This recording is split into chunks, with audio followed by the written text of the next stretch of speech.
welcome to our public animal feeding at the Bolsa Chica Conservancy. Just a little update on what's going on here. We are currently closed to the public, but we are still accepting donations. Donations help us feed our fish and our animals here in the center. They still need to eat when we're not here, when our public can't join us. So donations are definitely welcome, and thank you for joining us. We'll get started.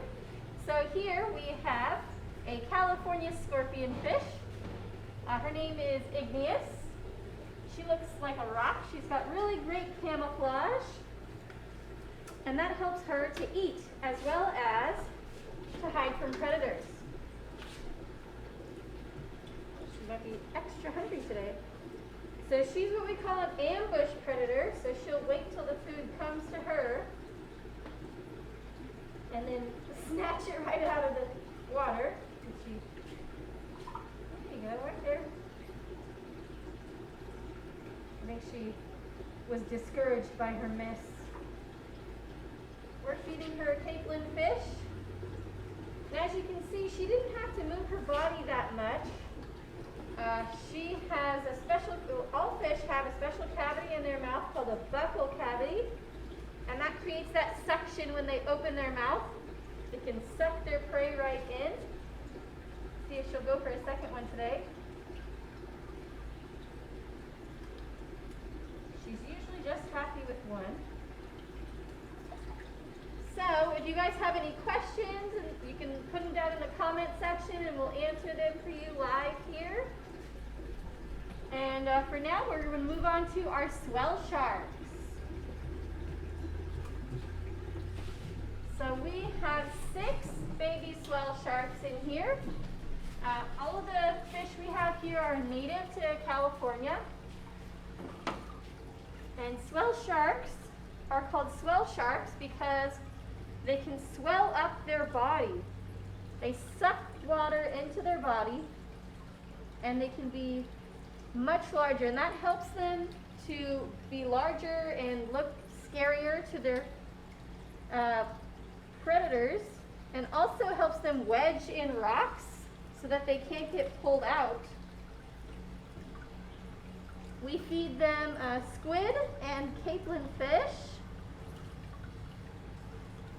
These guys are, the oldest one hatched in about November of last year, and the youngest one I think was about February, if I remember correctly. So they hatched here at the Conservancy. They were eggs when they came to us. Our friends at the Cabrillo Marine Aquarium donated some eggs to us, and they incubated here with us.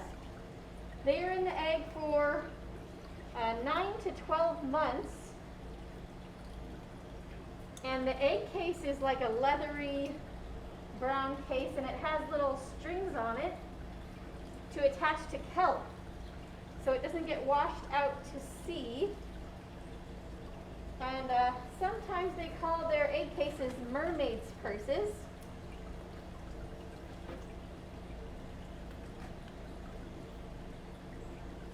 Swell sharks are part of the cat shark family. They're bottom-dwelling, slow-moving nocturnal sharks. And these guys actually, if you put a black light on them, they have a special pigment that fluoresces a green color. So under black light, they glow in the dark. They can grow up to about 4 feet. They don't get really big. You can do it. Here he goes.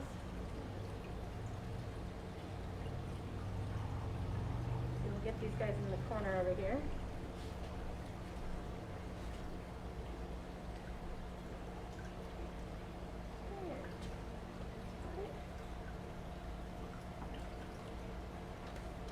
So when these guys hatch in the wild, their parents don't care for them.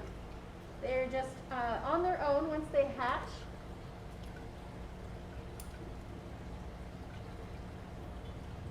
So when they're really young, they are scavengers.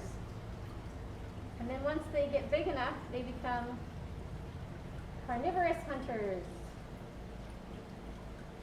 So it's a common misconception that sharks need to be swimming all the time for them to breathe. That's only true for some types of sharks, like the great white. But these guys have the ability to pump water over their gills. So they don't need to be moving all the time. As you can see, they are a little bit lazy. They like to hang out on the bottom more. It's good for their camouflage. All right, so looks like we got all of that. Now we're going to move on to our big fish tank.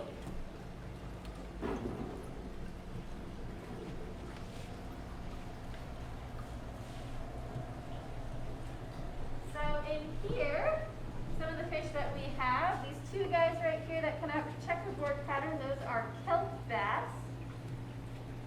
They are very excited and hungry. We've got the big blue one here with the spot. That one is a half moon. And the little guy that's kind of greenish is an opali. The opali live in tide pools when they're young and then venture out to sea when they get bigger.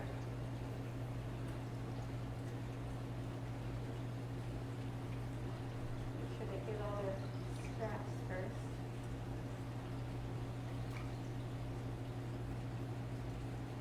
We feed them capelin fish, squid, and krill.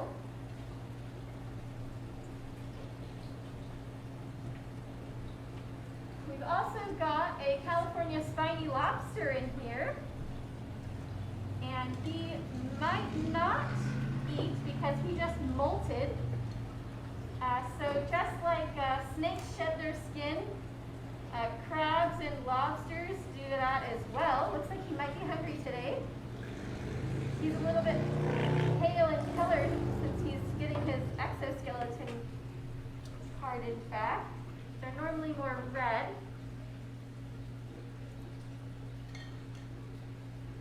And they're different from lobsters you might see in restaurants because they don't have those big pinchy claws.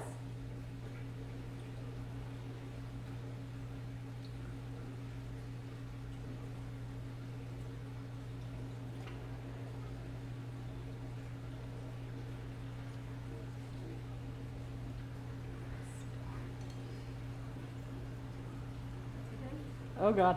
Oh, no, no, no. No. What's he doing? Bad sea star. Sea star's got a hold of the lobster. Oh no. Do you have the tall stick? Yeah. Tall stick. Rescue. Lego. Rescue mission. Lego. So our sea stars are scavengers as well, and sometimes they'll try to eat things that are much bigger than them. And they sneak up on their prey, and their suction cups are very, very strong. They can get a hold of an animal, and what they do is they take their stomach outside of their body, and they can digest outside their body. Rescue operation a success.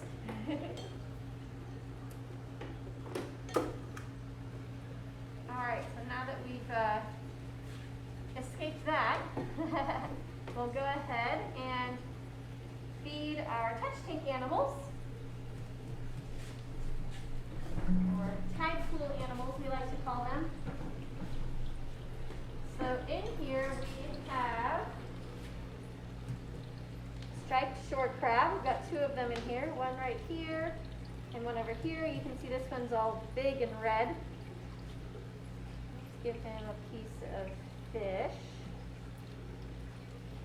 And these fish that swim around here, we have two spotted kelpfish and one bay blenny.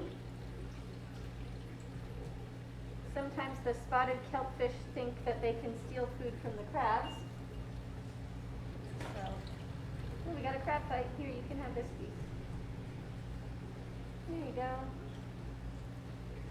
So, these guys can grow up to 6 inches long, and I'm surprised they're not that big yet because they're little piglets.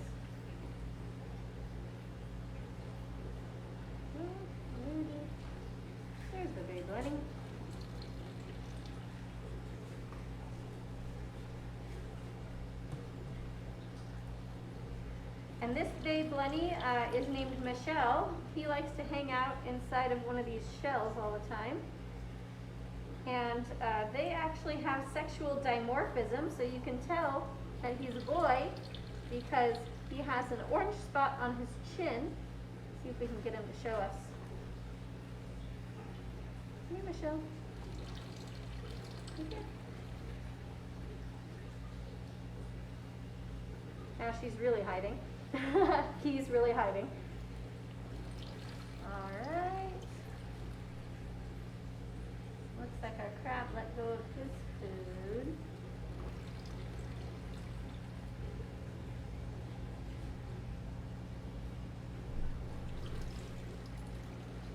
All right, so also in this tank we have some bat stars. So they're a type of sea star, and they're called bat stars because they have webbing between their arms. Let's do a side one so he doesn't fall off. So you can see he's holding on with all his little tiny suction cup feet, and they're very strong. It's a hydraulic system that they use to suction onto things and their prey. And their stomach is in the middle of their body. You can kind of see there's a little bit of like a bubble coming out of, looks like a little balloon in the middle of its body. And that's his stomach starting to come out. And what they're going to do is digest outside their body, like I mentioned with the other sea star, before they bring it into their body, because they don't have the space inside there to get all that food in there.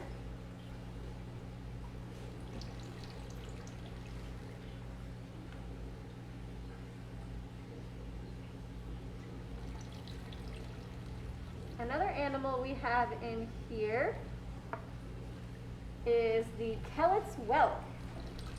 It's a type of sea snail. It's right over here.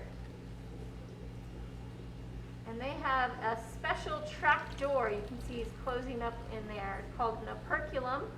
And that not only protects them from predators, it also keeps them from drying out when the tide goes down, because these are tide pool animals. And these guys are really interesting because they are a predatory sea snail. So they can eat other snails. And we leave mussels in here and things for them to eat. And what they do is they have a special tongue called a radula, and it has rows of teeth on either side of the tongue. And what they do is they attach to an animal and they take that tongue and they scrape and scrape and scrape and scrape and scrape until there's a hole in the shell. And then they can stick their proboscis, which is their feeding tongue, like a big tube, and like a straw, they can eat the animal out of the shell. And that's how they are predators.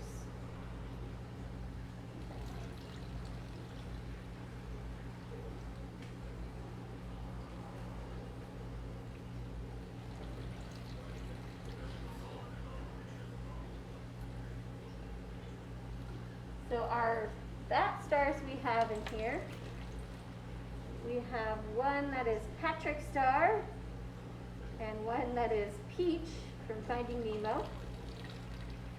And then we have a little one named Violet that's purple. Just gotta hold on it. There it goes. So we feed them a variety of diet like the other fish. We have krill and capelin fish as well as squid.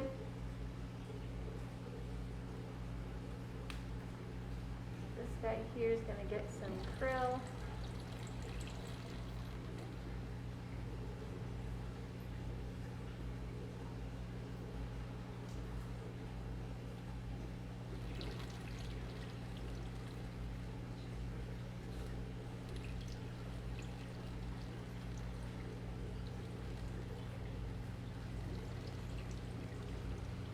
All right, so I think that about does it for our marine life. We're going to head into the other room and check out our lizards next.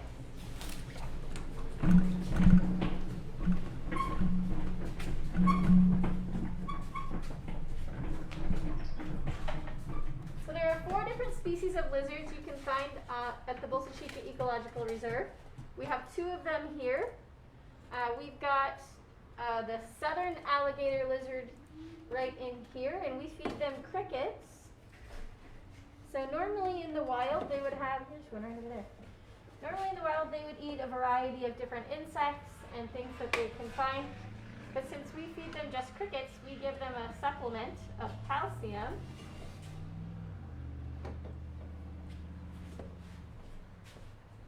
I can open the container. There we go.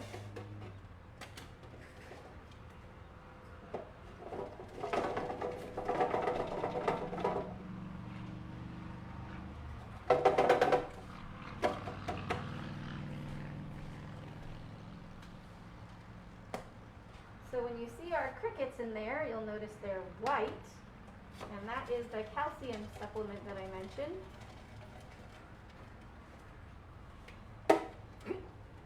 Lost a cricket. All right. We've got lively crickets today. See, he's already on the prowl.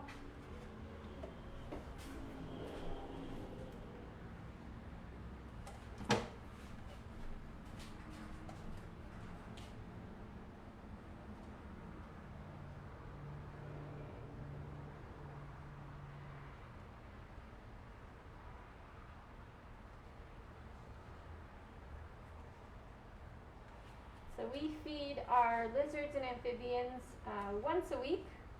Forgot to mention earlier, we feed our fish 3 times a week.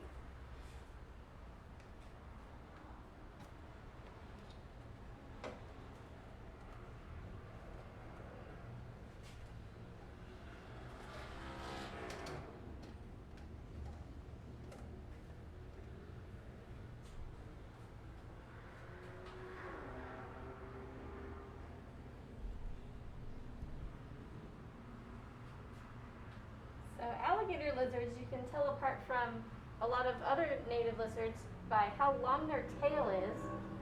Their tail can be up to twice as long as their body.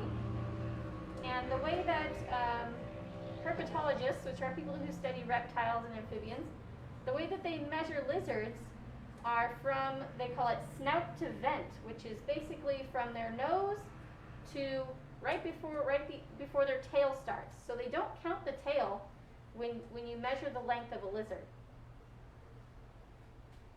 I always love when they lick their lips like that.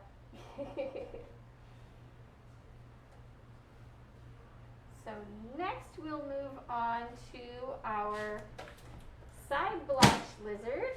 This is another one of the native lizards you can find out at Bolsa Chica, and probably the one you'll see the most if you're out here. They're pretty common out here. We also feed him crickets. And these are the guys you'll see out on the trails scurrying along as you walk. They're sunning themselves on the trails.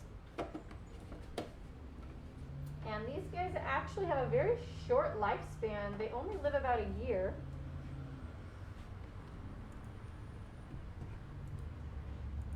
Stan not hungry today? He wants his there he eat. is. There he goes.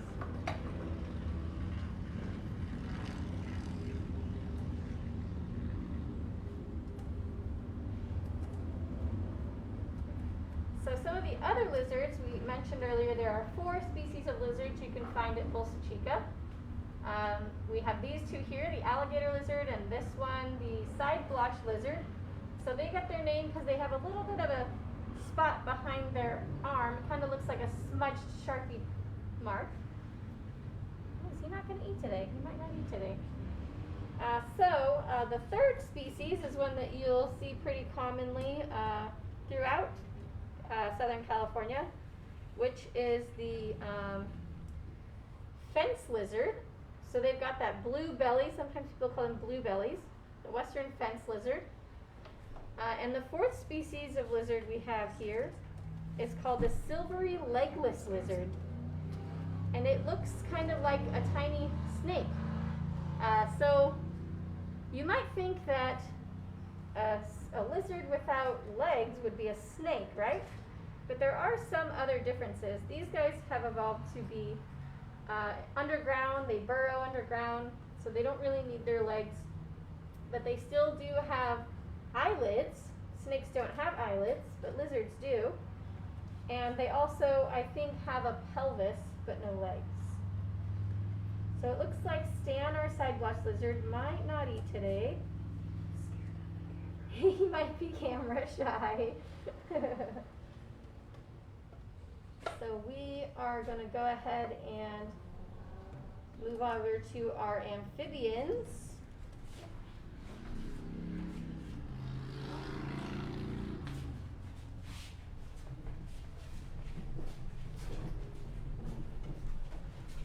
So here we have a northern leopard frog. She also eats crickets. Her name is Pebbles. She seems very distracted right now, so it might take her a minute to find the crickets. So we'll put them on her rock.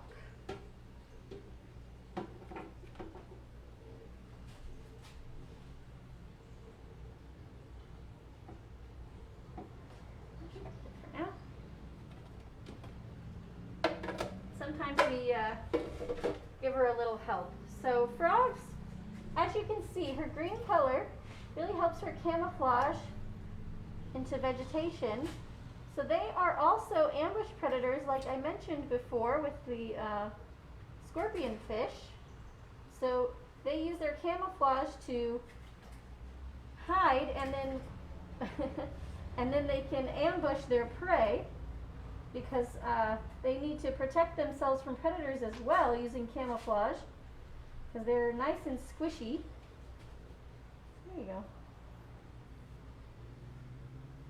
So frogs are really interesting in that they use their eyes to help them swallow. As you can see, when she's swallowing her cricket, she squishes her eyeballs down, and that helps her swallow.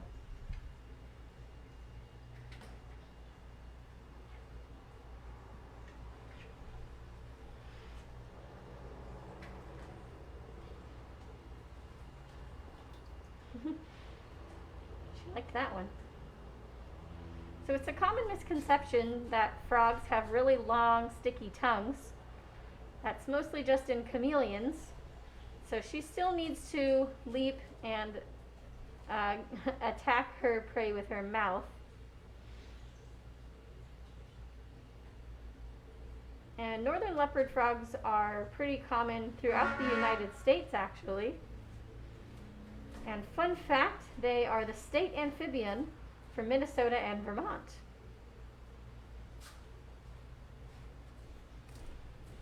So I think that's all she's going to show us for now. So next we're going to move on to our tiger salamander, our little mud puppy here. Tiger salamanders love to burrow and dig, so he's nice and dirty for us. Kind of hard to see, also helps them camouflage. We'll see if we can get some crickets out there. There we go. So tiger salamanders are actually not native to California. They were introduced here and kind of outcompete the native salamanders here. But salamanders are very interesting. They're closely related to frogs. So as you may know, frogs have a tadpole stage before they grow their legs. And salamanders have a similar stage. But in that stage, they actually have external gills, kind of like little frills that come out on the side of their head.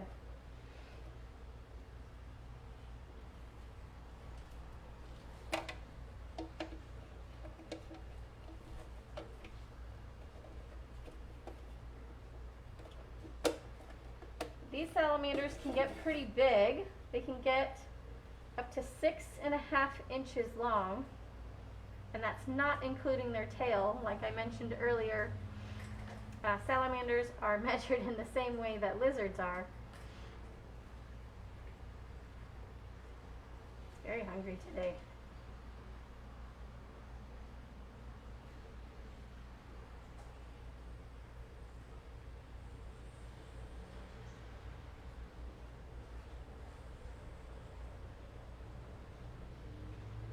So next we'll move on to our snakes.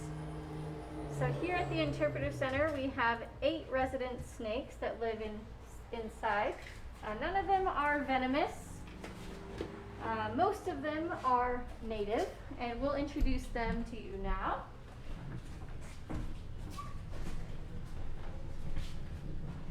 So over here we have a coastal rosy boa. You can find them along the coasts of California. They are actually no longer found at Bolsa Chica because of development. They've kind of become extinct in this area, but are still living in other areas. So the term for that is called extirpated. So they are extinct in one area, but not extinct altogether. So we call them extirpated from Bolsa Chica. Down below her is a San Diego gopher snake named Catalina. So we have 2 gopher snakes in here. And gopher snakes are a very common snake. You'll see them out on the trails. And they actually, as a defense mechanism, like to pretend that they are rattlesnakes. So you can see the color pattern that they have looks kind of similar to the diamondback of a rattlesnake. So that's one way. They also sometimes will put their tail in some leaves and shake it around so it sounds like a rattle. And the third thing that they sometimes do is they will stretch out their jaw bones to make their head look more triangular shape. Because that's a common way that you can tell the difference between a venomous snake and a non-venomous snake when you're in California. Is that the venomous snakes have triangular shaped heads. They have to have those big chubby cheeks to keep their venom in, whereas the non-venomous snakes have oval shaped heads. So those are some ways that they like to pretend that they are rattlesnakes. So next we have a California king snake who's had a nice shedding in his water dish overnight. This is King Arthur. He's a California king snake, another snake you will see out at Bolsa Chica. And they are not venomous, but they are actually immune to rattlesnake venom. So in the wild, they eat rodents as well as other snakes. So they can eat small rattlesnakes. So they are our friend. And they can come in a variety of different color patterns. They're always black and white or cream and brown. He's kind of the cream and brown version and has thin stripes. We have another California king snake that we're actually going to feed today that shows the other color patterns that they can have. So over here we have Queen Victoria showing off on her log for us. And we're going to feed her today. So she's another California king snake. And you can see if I can get her to come over here. You can see that she has very black and white, there she is, she's awake now. Very black and white and thicker stripes. She knows it's lunchtime, she's excited.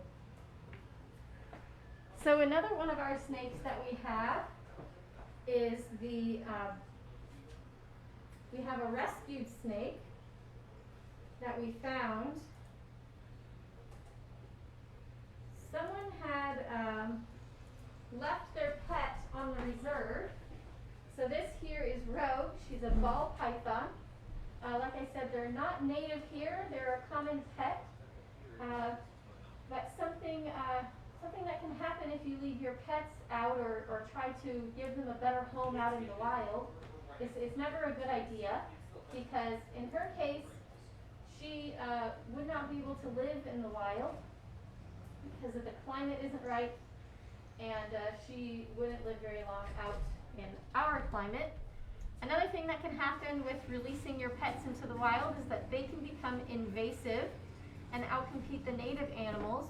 An example would be red-eared slider turtles.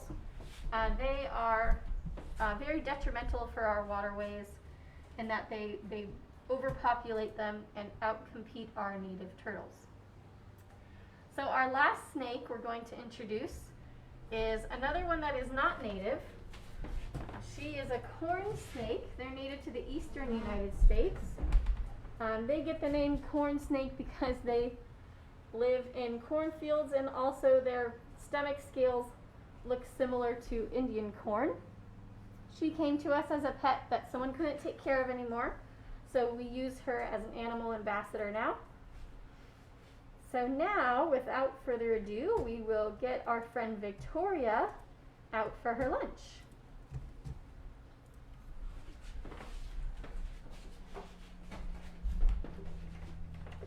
I'm going to put some hand sanitizer on my hand so I don't smell like fish.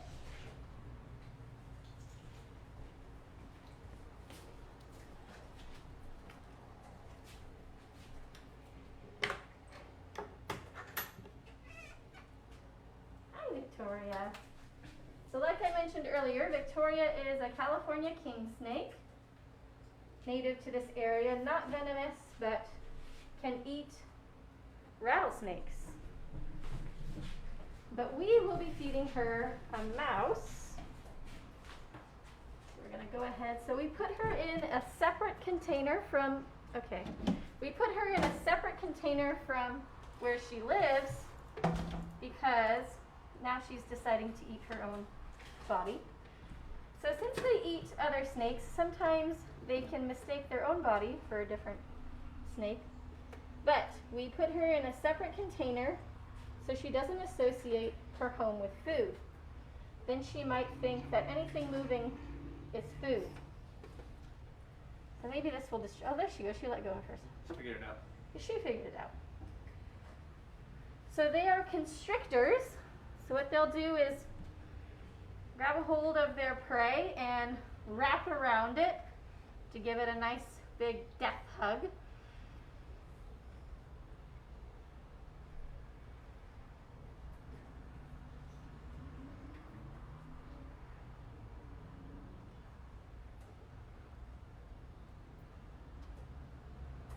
So snakes, once they've killed their prey, since sometimes their prey bites back, they want to make sure that it's dead before they eat it, so that they don't get injured while trying to eat. So the methods that they can use is the constriction method, which she is doing, and venom. So the venomous snakes will take a bite out of their prey. They'll just bite it and leave it, and then follow it till it dies. So snakes have a very interesting anatomy. As you can imagine, long, skinny body. They're basically just a big, giant, muscly backbone and ribs. So they have all of their anatomy all stretched out. They basically only have one functioning lung to accommodate for the stretched out body. And they have a very long esophagus, so it's almost halfway down their body before they get to their stomach. And she will eat her food whole, and their teeth are too small to chew off pieces or anything like that, so they will eat their food whole. And snakes can digest all of the mouth, the bones, the fur, everything. Some animals can't digest fur and bones, like birds, as you may have had a fun experiment in school where you dissect an owl pellet. So birds, like owls, will regurgitate the stuff that they can't digest, and the bones and the fur will be mostly what you will find in there.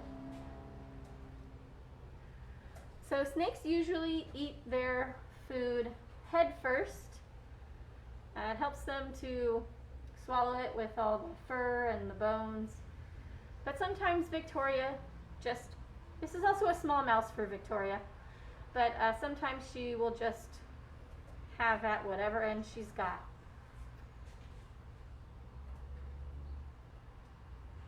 So snakes can usually eat prey that's more than double the size of their head.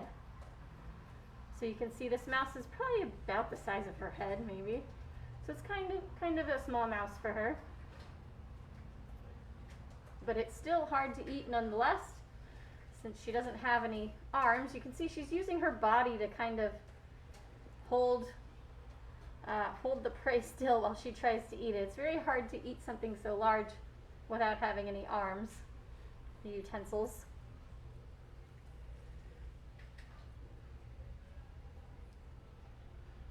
So she's kind of using the side of her body to help her.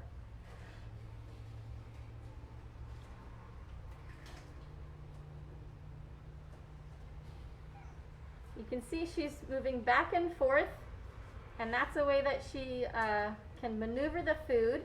Their bottom jaw is actually two separate bones, so they can move their bottom jaw back and forth much better, and that helps them to walk their prey in.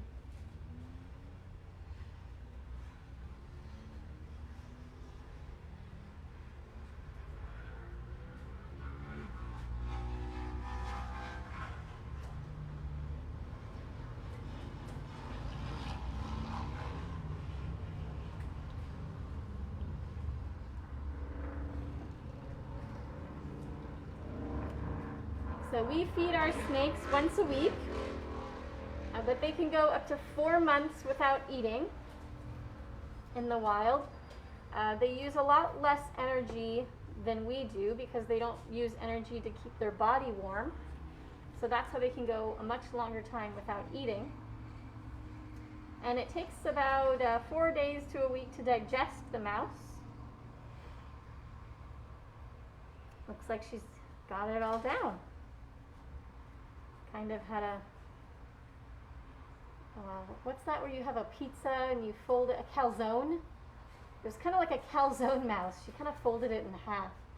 Or like how, is that New Yorkers eat their pizza like that? I don't know. And you can see right behind her head, her body is doing this S-shaped motion. And that S-shaped motion helps to push the mouse down her esophagus. You can kind of see the little mouse lump already moving down.